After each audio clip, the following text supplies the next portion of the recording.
La fin de l'assurance, le début de la résilience, pourquoi j'ai choisi d'intituler ainsi ce nouveau numéro de podcast?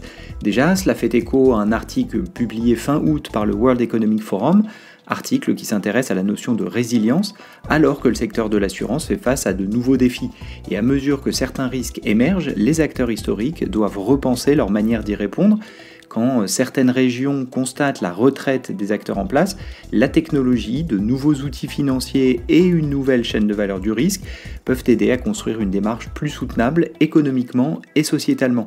Et au-delà de cet article que nous allons parcourir ensemble dans la deuxième partie du podcast, cela me fait penser à une tribune du CEO d'AXA, publiée plus tôt dans l'année dans la Harvard Business Review. Il y appelait les acteurs de l'assurance et du risque à se concentrer sur le cœur de métier, à savoir la compréhension, la modélisation et le pricing du risque pour continuer à faire face aux nouveaux risques. Il soulignait même la question de fond qui se pose aux acteurs historiques, la retraite ou la résilience.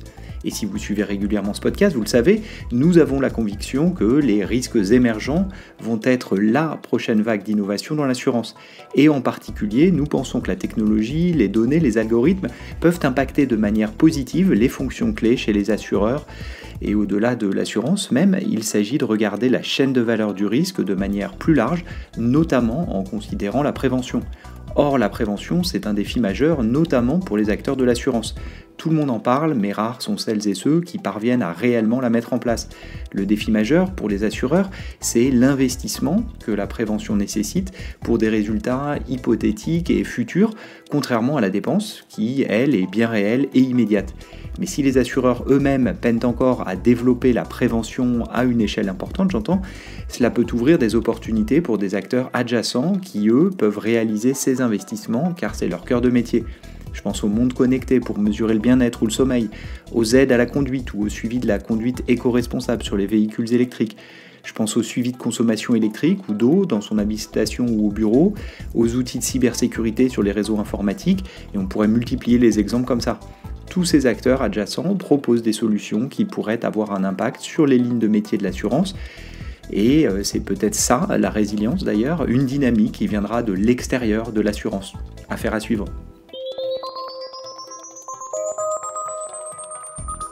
Je vous propose maintenant de parcourir un article publié par le World Economic Forum fin août. L'article s'intitule « Du filet de sécurité aux bâtisseurs de résilience, comment l'industrie de l'assurance monte en puissance ». Il démarre ainsi, dans un monde de plus en plus façonné par des risques interconnectés et cumulatifs, du changement climatique aux cybermenaces en passant par l'instabilité géopolitique, il devient urgent de renforcer la coopération internationale et multipartite afin de bâtir des sociétés et des économies plus résilientes. L'aggravation des risques climatiques, l'évolution des conditions économiques et le sous-investissement dans la réduction des risques remettent en cause l'accessibilité et la disponibilité de la couverture d'assurance, en particulier là où elle est la plus nécessaire.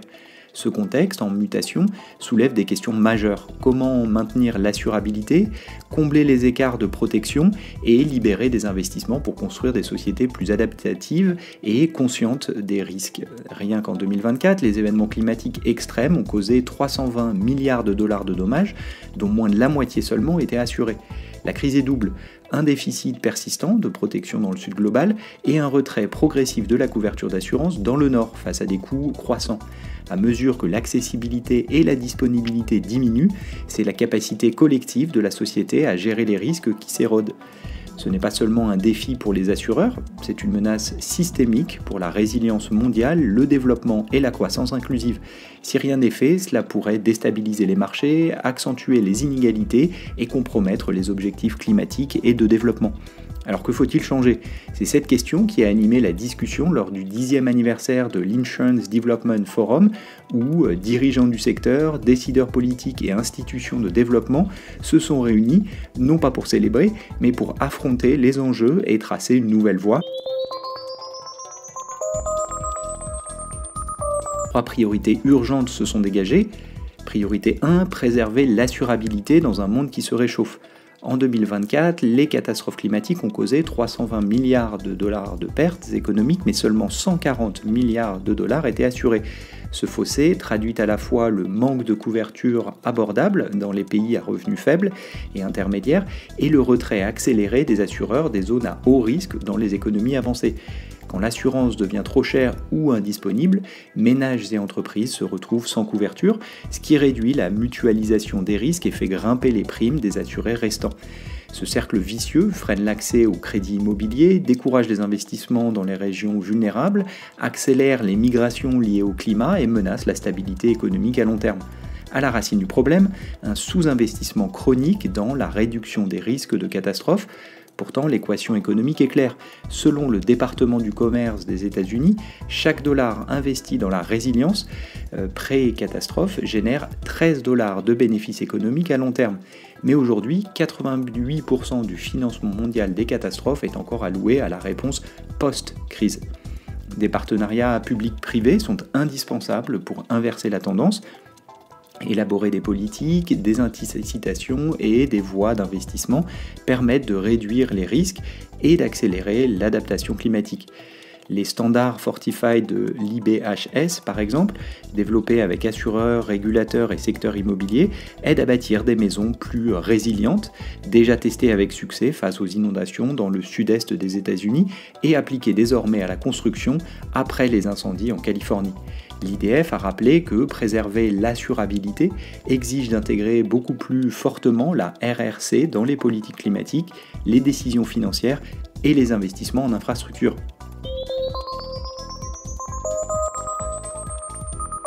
Priorité 2, redéfinir l'assurance comme partenaire stratégique de la résilience. L'assurance a longtemps été perçue comme un simple filet de sécurité, payant après coup. Mais son potentiel va bien au-delà.